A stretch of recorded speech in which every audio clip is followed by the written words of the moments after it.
My debt. It was my debt to Russian gay people, to Russian people, to all Russian people, because it's not about gay rights. It's about human rights. Russia, a large and powerful country, is located in the eastern region of the continent of Europe. For many years, homosexuals in Russia have been denied basic rights. In the past, society always kept the idea of homosexuality more private, and most homosexuals feared coming out because their sexuality was never appreciated or understood by the traditional society. Even today, many countries continue to have a hard time being accepting of other untraditional sexualities. LGBT activists all over the world have made this an extremely popular issue by protesting and fighting for their beliefs, which has inspired activists in other countries, including Russia, to fight today for their natural right to be who they are. Vladimir Putin, the president of Russia, has been taking rights from his people since his first election in 1999. Putin censors newspaper articles and television broadcasts, discourages any group that challenges him, and aids government officials in passing new laws against gay propaganda and pride parades. The close relationship between Vladimir Putin and the Russian Orthodox Church explains the government's hesitance toward gay rights, as the Church believes in the traditional value of marriage between a man and a woman. A prime example of Putin's actions is in the case of Anton Krasovsky. Krasovsky was a popular Russian television host until he came out as a homosexual while his show was on air, causing an uproar. The video was quickly removed from the internet and he lost his job immediately following. In the following clip from MSNBC, Krasovsky describes his current situation. And I'm sitting home without job and actually without money. But that's it. Because I said that I'm gay. The laws that Putin and the Russian government have passed restrict any public display or declaration of homosexual orientation. These laws are intended to protect Russian children from information that can bring harm to their health and well-being.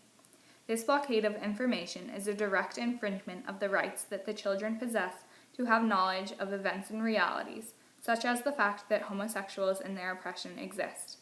One law states that one is not allowed to tell a child that homosexual marriage is equal to heterosexual marriage. These laws have been passed using veiled language, with terms like non-traditional sexual relations when referring to homosexuals. As well as hiding information from children, the new laws passed by the government against gays, gay propaganda, or any pro-gay actions, such as pride parades or public acts of affection between two people of the same sex, result in punishment in the forms of fines, violence, deportation, and/or jail time. This violates the right for one to express themselves and for one to be safe in their own country. At the Sochi 2014 Olympics during this past winter, discrimination against homosexuals was taken to another level. Russian homosexuals were not allowed to compete, and this sparked many protests among competitors and onlookers alike. Though the games were not boycotted, some people did try to speak out.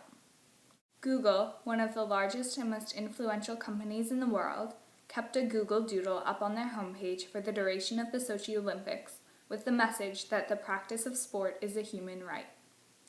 Telecoms company AT&T stepped up to protest, writing, "Russia's law is harmful to LGBT individuals and families and is harmful to a diverse society." Athletes, both those competing in the games and those who were not, took a stand on the side of equality. Some athletes held hands with athletes of the same sex during opening ceremonies or wore items representing the rainbow flag. The first non-Russian athlete to speak out against the laws and the Sochi Olympics was the American 800-meter runner Nick Symmonds, who won a silver medal at the World Athletics Championships in Moscow a few months before Sochi. Symmonds dedicated his medal to his gay and lesbian friends, telling ABC News, "This has been an issue that has been personal for me. It's just so ludicrous that you would give rights to some people and not to others."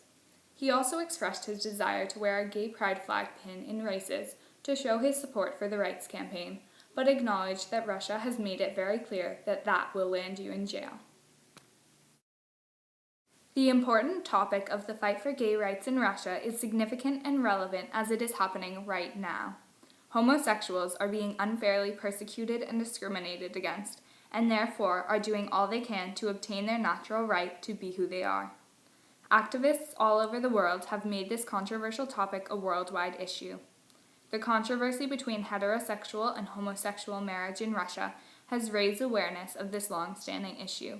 Hopefully, in the future, the fight for gay rights will no longer be an unresolved issue for the people of Russia or people in other countries.